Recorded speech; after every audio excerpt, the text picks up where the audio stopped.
Roy Orbison was born on April 23, 1936, in Vernon, Texas, into a working-class family navigating the final years of the Great Depression. From a young age, music became both a refuge and a calling. He received his first guitar at 6 and was performing on local radio by 8, displaying a natural sensitivity far beyond his years.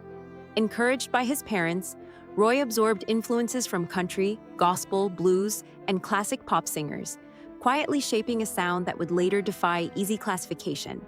After the family moved to Wink, Texas, he formed his first band, the Wink Westerners, while still in high school. These early experiences taught Orbison discipline, emotional restraint, and storytelling through melody.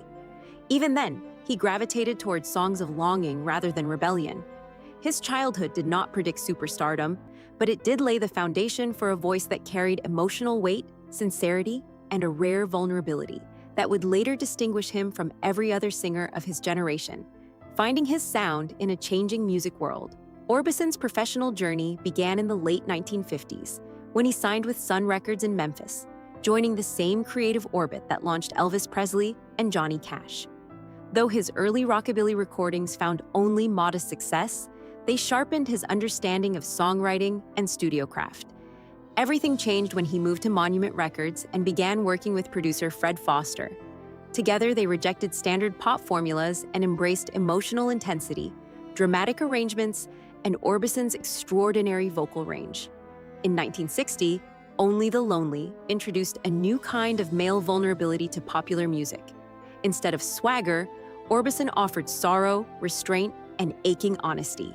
Hits like Crying, Running Scared, and In Dreams followed, each building on his ability to convey heartbreak without excess. His songs didn't chase trends, they created their own emotional language. By the early 1960s, Roy Orbison wasn't just successful, he was unmistakable. The man behind the dark glasses. Roy Orbison's appearance became as iconic as his voice. Dressed in black and rarely smiling on stage, he wore dark sunglasses that contributed to his mysterious image. While many assumed this was a calculated persona, it was largely practical and personal rather than theatrical. Orbison was deeply shy, uncomfortable with the showmanship expected of rock stars, and preferred to let the music speak for itself. His stillness on stage contrasted sharply with the emotional storms in his songs, creating a powerful tension audiences found unforgettable. Critics dubbed him the Caruso of rock, recognizing the operatic sweep of his performances. Unlike many of his peers, Orbison avoided bravado and rebellion, instead exploring emotional fragility and romantic loss. This quiet sincerity resonated worldwide, especially with listeners who saw themselves reflected in his loneliness. What some mistook for detachment was, in truth, emotional discipline, a man channeling feeling through voice rather than gesture. Love, loss, and private devotion. In 1957, Roy Orbison married Claudette Frady, his teenage sweetheart and a powerful emotional presence in his life. Their relationship was passionate, complicated, and deeply influential on his music. Claudette inspired songs like Oh Pretty Woman, and her spirit lingered throughout his work. Together, they had 3 sons, and Roy took immense pride in fatherhood despite the demands of touring. Tragedy struck in 1966 when Claudette was killed in a motorcycle accident, leaving Orbison devastated. Her death shattered his sense of stability and marked a turning point in his personal life. Just 2 years later, while Orbison was touring abroad, a fire at his home claimed the lives of his 2 eldest sons. The loss was immeasurable. Though he rarely spoke publicly about his grief, it reshaped him profoundly. His music from that period carried deeper restraint, quieter sorrow, and an unspoken gravity that listeners felt even without knowing the details. Resilience and a second chance at family. After enduring unimaginable loss, Roy Orbison found renewed stability when he met Barbara Jacobs, a German-born music executive. Their relationship offered companionship, understanding, and a sense of grounding that Roy had long lacked. They married in 1969 and built a life centered on mutual respect and emotional support. Barbara became both his partner and advocate, helping him navigate the business side of music while protecting his artistic integrity.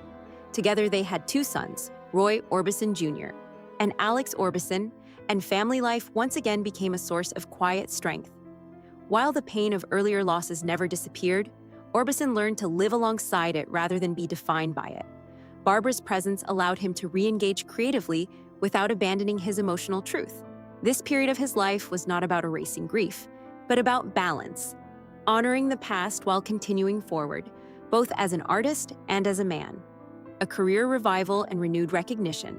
Though musical trends shifted in the 1970s, Roy Orbison never stopped recording or performing.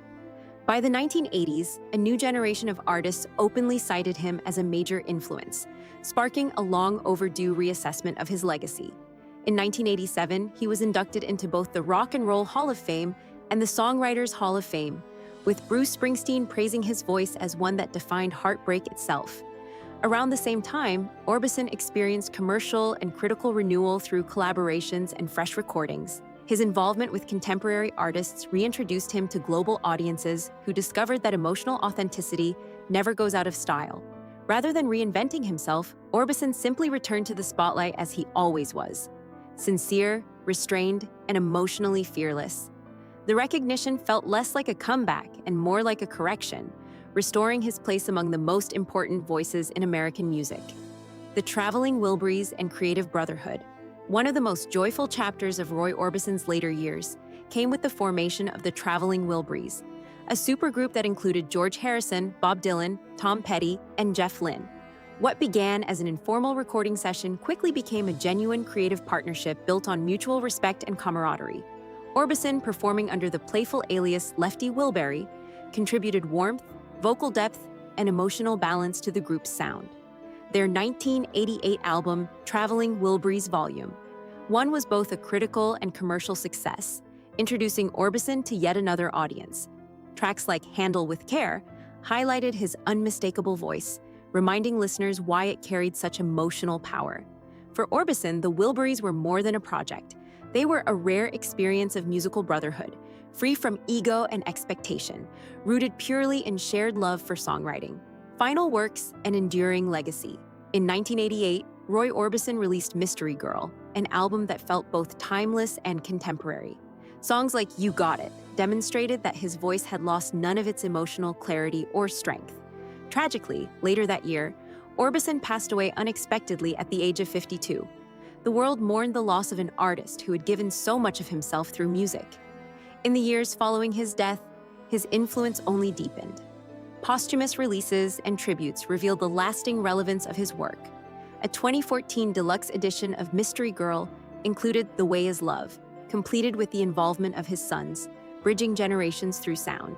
Today, Roy Orbison's music continues to resonate because it speaks honestly to the human experience. His songs remain proof that vulnerability, when expressed with sincerity, can echo far beyond a single lifetime. Understanding the mystery without myth. For decades, Roy Orbison's life invited speculation, fueled by his tragedies, reserved demeanor, and emotionally intense music. Yet the true mystery is not rooted in darkness or myth, but in emotional honesty. Orbison did not perform sadness. He understood it, lived with it, and transformed it into art without spectacle. His music feels prophetic only because it reflects universal truths about love, loss, and longing.